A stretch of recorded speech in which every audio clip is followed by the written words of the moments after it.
Basically जो नई हल्का बंदियों के बाद जो भी प्रोसेस था इलेक्शन कमीशन का वो इन्हीं डेट्स में आके फाइनल होता है। ठीक, तो प्लस आपको माइनस पता था, राजा रियाज साहब को पता था, तो यकीनन फिर मियां मोहम्मद नवाज शरीफ साहब को भी पता होगा। तो क्या इसी तारीख को मद्देनजर रखते हुए वो पाकिस्तान आए सर?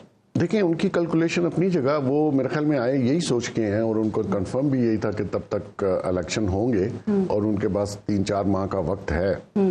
वो शायद अपनी पार्टी को ऑर्गेनाइज करें या जो भी इलेक्शन के लिए तैयारी है उस हिसाब को सोच तो के ही वो पीपल्स पार्टी और पाकिस्तान तहरीक इंसाफ को इस के बारे में या इस तारीख के बारे में इल्म क्यों नहीं हो सका? ये तो इतने लंबे अरसे से इलेक्शन की तारीख ही मांगते रहे।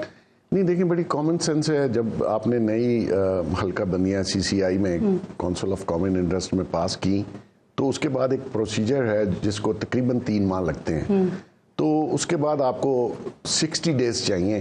तो प्लस माइनस यही डेट बनती है। तो हल्का बंदियों को भी आप देखें तो 4 फरवरी बनती है, लेकिन एग्जैक्ट डेट बताना ये तो फिर नहीं। देखें, मैं आपके शो में ही शायद कह रहा था, मैंने कहा अगर ये हल्का बंदी नई पे नहीं जाता, सॉरी सेंसस, नए सेंसस अप्रूव नहीं करते तो पुराने पे इलेक्शन होता तो अब तक इलेक्शन होने वाला होता। राजा रियाज साहब कह रहे थे कि कौम के बड़ों ने ये फैसला कर लिया है कि इलेक्शन कब होने हैं, तो कौम के बड़े तो पहले ये फैसला कर चुके थे। मुझे उनकी शायद इंफॉर्मेशन डिफरेंट हो, मेरी डिफरेंट है। मैं तो बड़ा कैलकुलेटिव जो भी न्यूज़ देता हूँ उसमें यही होता है कि आप 19-20 का मार्जिन तो रख सकते हैं, लेकिन डेट यही बनती थी। तो अगर तय था ये सब तो फिर इलेक्शन कमीशन को सुप्रीम कोर्ट के हुक्म के बाद ही इसका क्यों ऐलान करना पड़ा सर? ये तो इलेक्शन कमीशन की बुनियादी जिम्मेदारी थी ना। बिल्कुल ऐसा ही है। वो सुप्रीम कोर्ट का फर्ज तो नहीं। उन्होंने 11 फरवरी की डेट रखी थी, लेकिन वो शायद थोड़ा लेट हुए अनाउंसमेंट में और चीफ जस्टिस साहब ने इसको टेक ऑन कर लिया। फिर उसके बाद प्रेसिडेंट के पास गए तो डेट 11 फरवरी थी। प्रेसिडेंट साहब ने अपना एक दिखाया कि मैं भी हूं और उसने 3 दिन पीछे कर दिए। हालांकि वीकेंड पे इलेक्शंस जो है वो सबको सूट करता है जी। बहुत से लोग होते हैं, आपको छुट्टी देने की जरूरत नहीं है, लोग वर्किंग होते हैं तो संडे का दिन नहीं। तो वो चीफ इलेक्शन कमिश्नर ने कहा ना कि 8 तारीख को जो जुमेरात का दिन है तो बच्चों की स्कूल की छुट्टी हो जाएगी, वो छुट्टी एंजॉय कर लेंगे। लेकिन सर इस बारे में आपको लगता है कि सदर आरिफ अलवी को भी इल्म था? चूंकि अब तो खैर कोर्ट ने कह दिया है ना कि आर्टिकल 48(5) के तहत वही इलेक्शन की डेट उन्हीं को इख्तियार है अनाउंस करने का, लेकिन उनको इल्म था और उन्होंने क्यों नहीं डेट अनाउंस की? किसी के प्रेशर में आ गए थे? देखिए, आरिफ अलवी साहब सिर्फ सजेशन दे सकते हैं, डेट अनाउंस वो खुद से नहीं कर सकते। और जो प्रोसेस है इलेक्शन कमीशन का और जिसके तहत आप सारी पॉलिटिकल पार्टीज और जितने हल्के हैं और जितनी सेंसस के तहत आपकी लोगों की उज़्ज़ादारीज़ होती हैं, कोई इलेक्शन कमीशन में पटिशन्स हैं कि जी हमारी हल्का बंदी चेंज है, उसका एक प्रोसेस है। वो प्रेसिडेंट का ये काम नहीं है डेट देना, और प्रेसिडेंट का ये भी काम नहीं कि उस डेट को आगे पीछे करे।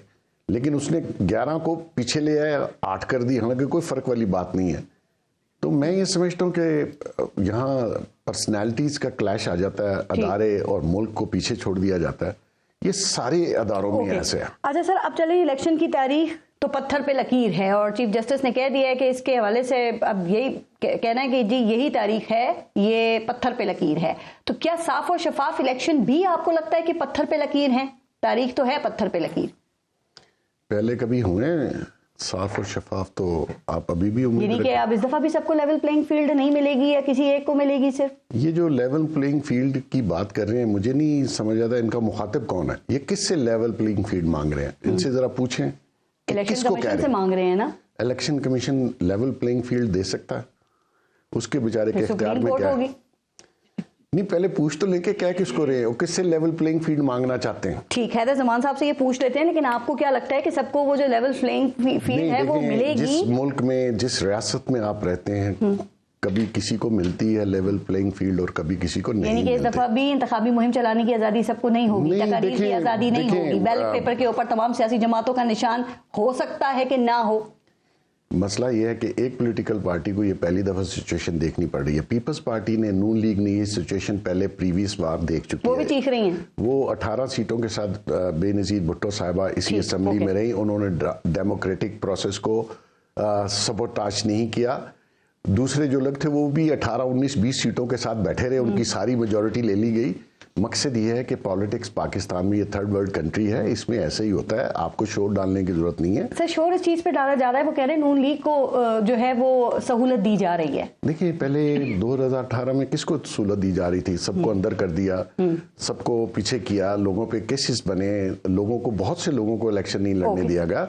मकसद ये है कि जो थर्ड वर्ल्ड है ना, वो ऐसा नहीं है कि एप्पल का कंप्यूटर आप पाकिस्तान में नहीं है, या आपकी ग्रोसरी जो अमेरिका में मिलती है वो नहीं, हमारे रवैयों की वजह से हमारे रवैये ऐसे हैं जो हमें पीछे खींच के जाते हैं। और आज भी कोई लोग चेंज होना नहीं चाहते, लोग अपने आप को बदलने के लिए तैयार नहीं है।